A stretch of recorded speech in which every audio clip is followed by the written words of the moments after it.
संतश्रेष्ठ ज्ञानेश्वर महाराज आणि जगद्गुरू संत तुकाराम महाराज पालखी सोहळ्यातील वारकऱ्यांच्या सेवेसाठी मराठवाडा जनविकास संघाच्या वतीने यंदाही 7 भव्य टँकर्सद्वारे मोफत आणि शुद्ध पिण्याचे पाणी पुरवण्यात येत आहे.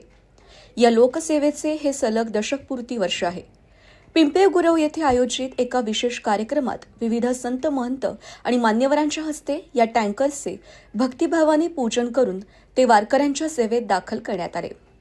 यावेळी हबप ज्ञानेश्वर छोटे माऊली कदम महाराज, श्री क्षेत्र भंडारा डोंगर देवस्थान ट्रस्टचे अध्यक्ष हबप बाळासाहेब काशीद पाटील, विश्वस्त हबप जगन्नाथ नाटक पाटील, हबप तांदळे महाराज, हबप बब्रुवान वाघ महाराज, मराठवाडा जनविकास संघाचे अध्यक्ष अरुण पवार, हबप बाळासाहेब शेटे, हबप दिलीप पडवळ, राष्ट्रीय शिवकीर्तनकार प्राध्यापक डॉक्टर गजानन वावळ महाराज, चिंतामणी कोंडीबा भालेकर, विठ्ठल नारायण भालेकर, विठ्ठल निवृत्ती भालेकर, राहुल उत्तम भालेकर, रामभाऊ दगडू बेनकर, सुभाष पांडुरंग गायकवाड, माजी विरोधी पक्षनेते नाना काटे, उद्योजक बाळासाहेब काटे, वारकरी महामंडळ पिंपरी चिंचवड शहर अध्यक्ष हबप विजयअण्णा जगताप, शांतनू गौतम डोळस, सीआरपीएफ जवान उमेश मिसाळ, वारकरी सेवा संघाचे सचिव सौरभ शिंदे, न्यायाधीश रमेश उमरगेकर उपस्थित होते.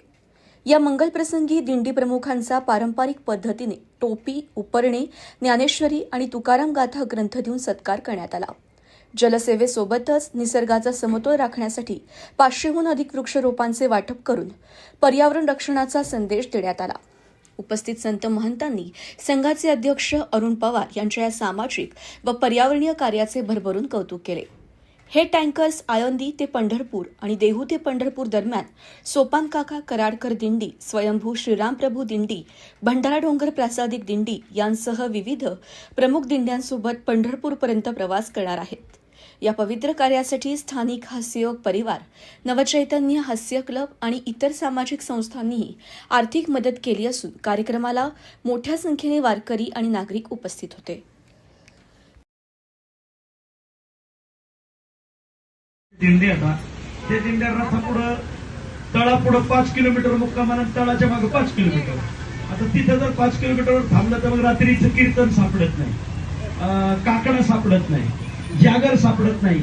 मग आम्ही एक 250-300 वारकरी की आम्ही दिंड्याने झोपत नाही. दिवसभर दिंडीत चालायचं, संध्याकाळी आपली पताका, टाळ आणि एक घोंगटा आणि देवपूजा घेऊन तळावर मुक्कामी जायचं झोपायला. आणि मग संध्याकाळी तळावर झोपल्यावर तिथं जेवणाची काही सोय नसते, आंघोळीची सोय नाही करत. बाकीच्यांचे जे टँकर राहतात ती मंडळी आपल्याला काय आंघोळ करून देतीलच असं काही सांगता नाही. आम्ही खूप म्हणतो अनंत रूपी अनंत वेळची देखील नॅचरची, पण दुसरा वारकरी आपल्या टँकर खाली आंघोळीला आलं मात्र हे प्रमाण आपलं विसरते. मग त्या 250 वारकऱ्यांना जे महिना वारकरी खास जागर करणारे, ज्ञानोबराच्या पुढं जागर 1000 ताव करायचं जागर म्हणजे 250 येतं तिथे मुक्कामी राहतात आणि बाकीचे मग तळावर नाही तिकडे गोळा होतात. यांची काय यांची स्नानाची सोयच नव्हती. 10 वर्षापूर्वी मी मारुती दादाच मागे लागलो. मारुती दादा म्हणजे मोठा माणूस आहे आणि मग मारुती दादांना म्हणत, दादा एवढी आम्हाला टँकरची सोय करू द्या. मग त्यांनी आदरणीय अरुण साहेबांना सांगून तिथं आपल्या तळावरल्या जागरवाल्यांना एक टँकर दिला आणि जवळजवळ इतर दिंड्यांना तुकोबर आणि माऊली सोहळ्यातले टँकर दिले.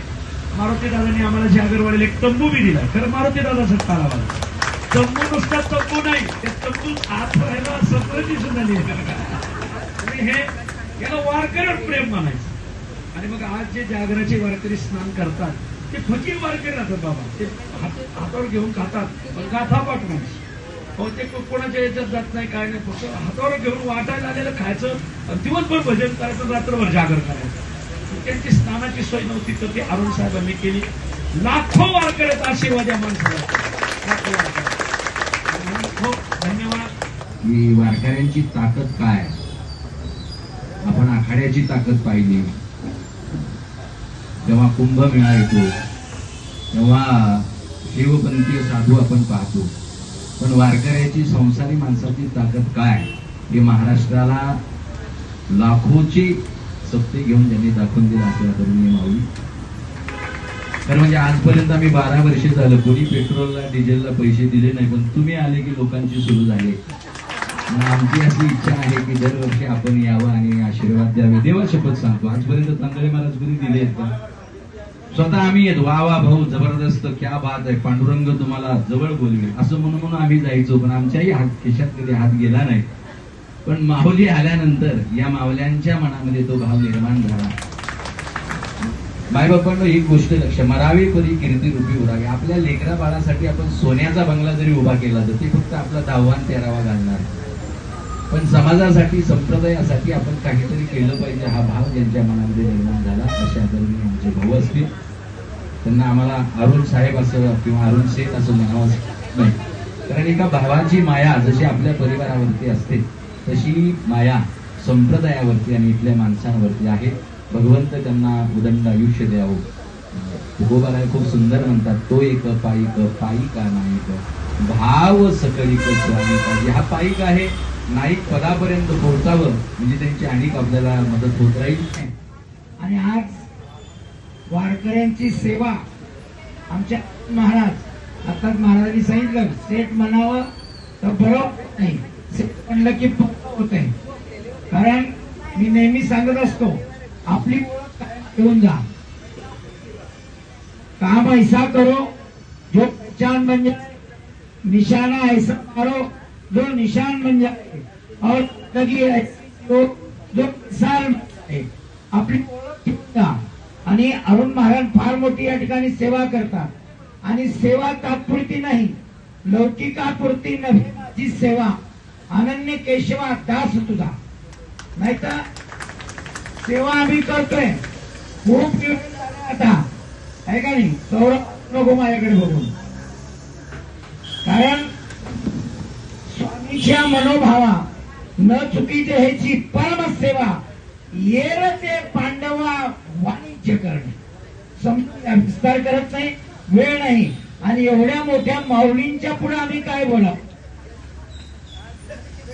आज महाराष्ट्र गाजवला कोणाची ताकद नाही आहे. आणि म्हणून सेवा आणि समर्पण ही ज्यांच्याकडे आहे ना, त्याला काही कमीच नाही. आणि सर्व त्या ठिकाणी भगवंत त्यांचं त्या ठिकाणी काम करत असतो. म्हणून सेवा आणि समर्पण या दोन गोष्टीवर त्या ठिकाणी आपण भर दिला पाहिजे. शंकरा रामचंद्राची सेवा करायची होती तर वानर रूप धारण केलं आणि आपल्या मालकावर त्या ठिकाणी काही भार पडू नाही तर आम्ही तुमची सेवा करतो, आम्हाला ज्ञान, आमची खायची व्यवस्था काहीच नाही. हनुमंतरायाने त्या ठिकाणी वानराचं रूप घेतलं आणि काय लागते, रोटी, कपडा और मकान, अन्न, वस्त्र आणि निवारा. वानराला काहीच लागत नाही. भगवान शंकरांनी त्या ठिकाणी हनुमंताचं रूप घेतलं आणि सेवा केली. अनेक त्या ठिकाणी आहेत सेवा आमच्या करतात. तोंडावर त्या ठिकाणी कौतुक करायचं नाही, भाडगे करायची नाही, लाचारी करायची नाहीये. जे सत्य आहे, तुका म्हणे सत्य सांगो येतील रागा येऊ दे. सत्य म्हणता आलं ना तो ज्यात सत्य म्हणता येत नाही ना तो साधूच नाहीये. नाही तर आमचे वंश साधू होते, भगवे कपडे घातले, वारकऱ्याचं कारण केलं असं नाही आहे. आणि म्हणून माऊलीच्या पुढे जास्त कळत नाही. फार या सेवा आमचे अरुण महाराज करतात. वारकऱ्याची सेवा त्यांच्या व्हावी ईश्वर चरणी प्रार्थना करतो.